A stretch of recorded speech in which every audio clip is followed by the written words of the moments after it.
ঈদগামে বেলাগুন্না। আজকে কিনে আলোচনা হবে ইজাহারে হাকিকি।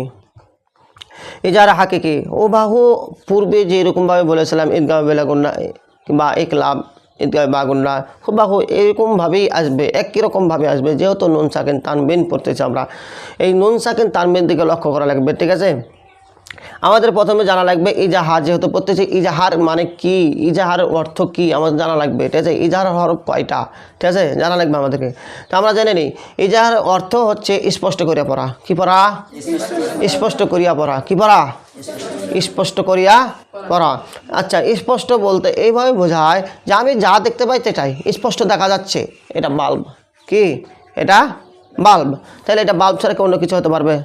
হ্যাঁ, যখন দেবে এর মধ্যে কিছু ঘেরোয়া দেবো তখন আর কিছু, এটা ঘেরোয়ালা বাল্ব আসবে না।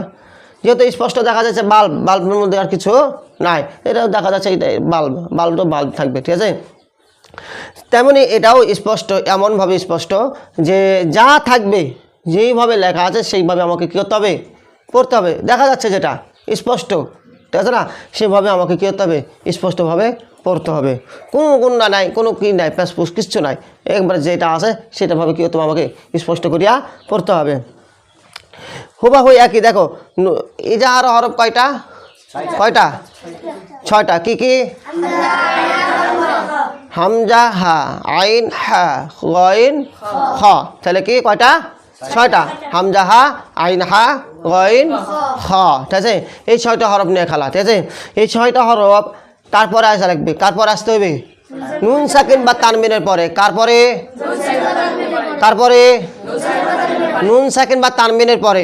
এক কথা, এই 4 প্রকার আমরা যদি জানতে চাই